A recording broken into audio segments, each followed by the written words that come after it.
Invito al ingeniero Ángel Bruschetti a presentar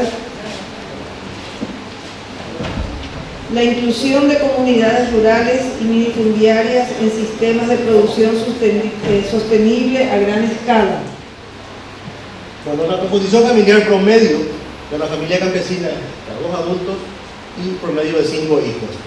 Bueno, con esta composición, la familia produce o intenta producir en un lote de 10 hectáreas, son más o menos 4 hectáreas de tierra que son las que son cultivables o cultivadas, 2 hectáreas de barbecho, unas 2 hectáreas de remanente boscoso, como que pudimos ver ahí, los pequeños bosques que quedaban en las propiedades, y las 2 hectáreas de piquete, que son las tierras más pobres de las primeras etapas de la deforestación.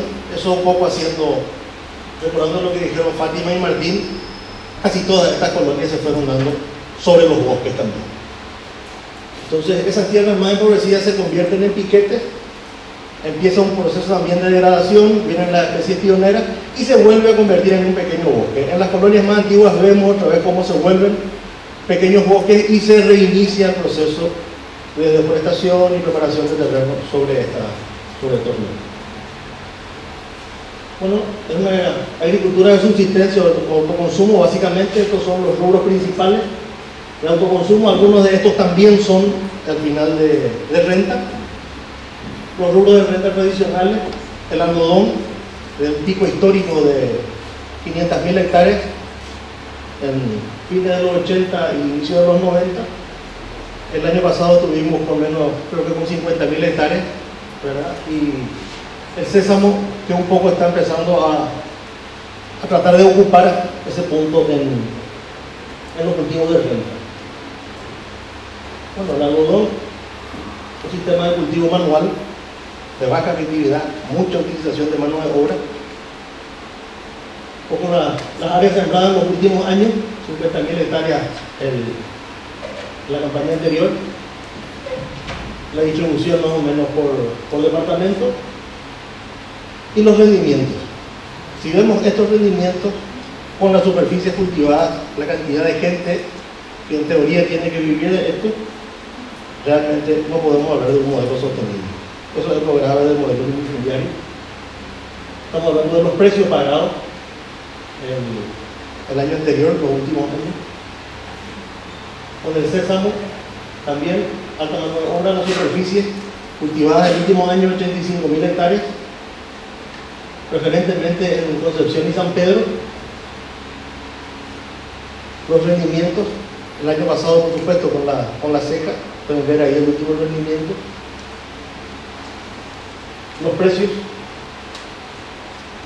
y un poco como muestra, con esto es como que la familia rural tiene que sobrevivir todo el año con el renta.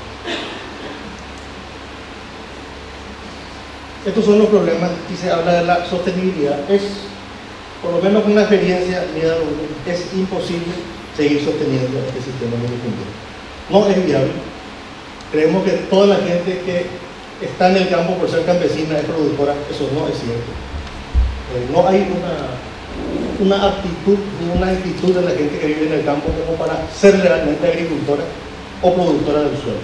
Los problemas principales, bueno, la falta de títulos. Esta falta de títulos lo que hace también es que se convierta permanentemente en una cadena de otorgar tierras, volver a venderlas, volver a otorgar, y generalmente sobre bosques. Hoy el avance se da sobre los poquísimos remanentes boscosos que mostró Fátima, preferentemente reservas y comunidades indígenas. El último caso lo tenemos con la finca 470.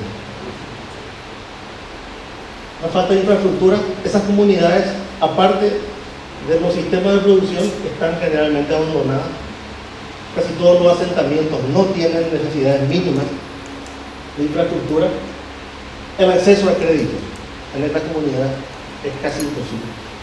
Y las tasas de interés, últimamente hay una gran cantidad de entidades financieras, pero las tasas de interés llegan hasta el 50% anual. O sea, no lo pueden pagar con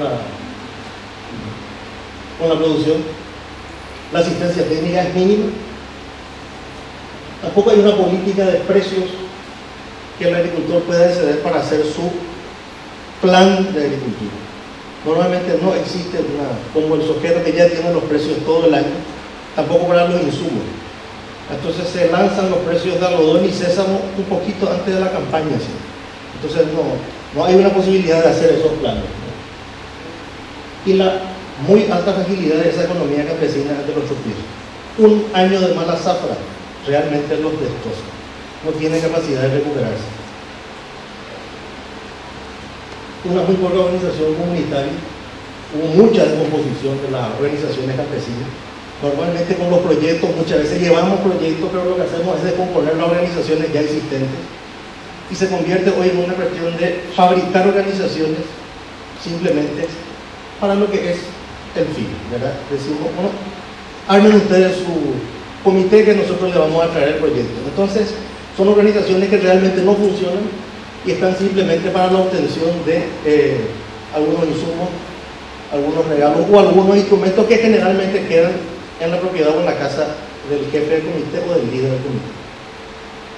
Vuelvo a reiterar, la actitud y actitud agropecuaria del campesino.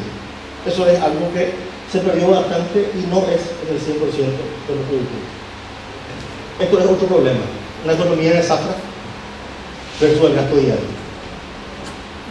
Las motos, sí, son un problema, son una solución por una parte por la falta de transporte, pero la carga de nafta de todos los días. El celular con la mini carga de todos los días. La gente que trabaja en el campo se da cuenta normalmente de cómo. Con esa agricultura y con esos números que estábamos viendo hace rato, no es sostenible de ninguna manera. No puede sostener este tipo de gasto un productor de 10 hectáreas. Algunas ideas. Educación. No toda la gente que vive en el campo puede ser agricultora. Tiene que haber otras opciones. Normalmente cuando uno va a hacer una construcción, va a crear algún servicio, algo, no tenemos plomeros, no tenemos carpinteros, no tenemos albañiles en las compañías, ni siquiera en muchas de las ciudades del interior. Generalmente hay que llevarlas de Asunción. Entonces esa es una posibilidad de que en vez de que los hijos vuelvan a ser agricultores, pueden vivir ahí, pero tener algún oficio o alguna otra profesión. Cuando vemos quiénes son los que mantienen más tiempo sus propiedades y son un poco más exitosos, y son la gente que tiene algún comercio o algún pariente que tiene algún salario, los hijos son maestros o están trabajando en otras cosas, entonces se puede soportar un poco más un año de mala experiencia de agricultura. Los mandos medios. Permanentemente lo que mostró Martín de la agricultura mecanizada, se necesitan tractoristas, mecánicos, gente que haga mantenimiento de máquinas. Bueno, esa es una demanda que está insatisfecha totalmente.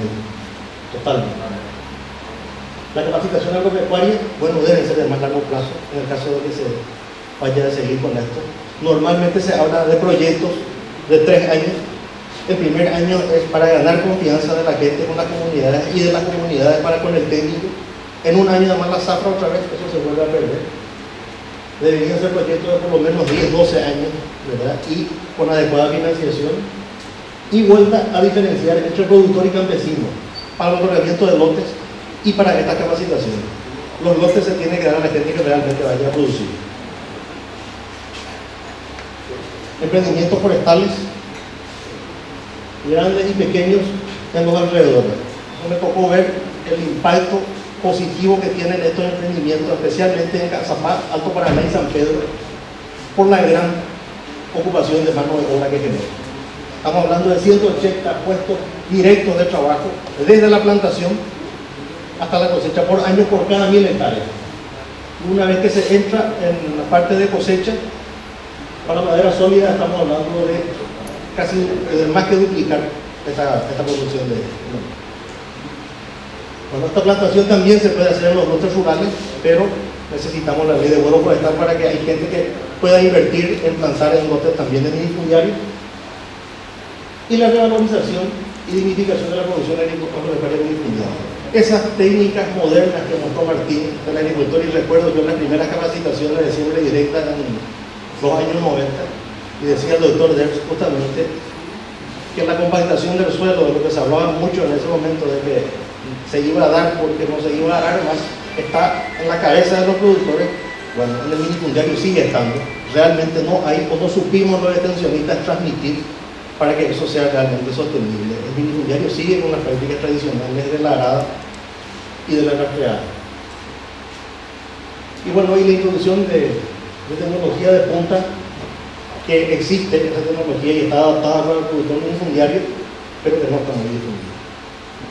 Titulación de las tierras, también para evitar el negocio de los asentamientos y de la venta de tierra.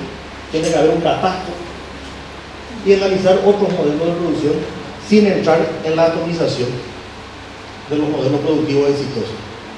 El distribuir tierra por distribuir tierra, por lo menos por experiencia mía, no es una solución y crea una dificultad. Y trazar políticas de estado de largo plazo para generación de liquidez, ¿verdad? Y tenemos que dar soluciones a lo que hay ahora, pero pensar un poco más también en el largo plazo. Esto es lo que queríamos ir viendo. Ahí están algunas plantaciones de eucalipto y, contrariamente a lo que la gente dice, que no hay fauna y que no hay nada, bueno, ahí hay algunos panís colgados de los tiempos también. Protección de las cuencas.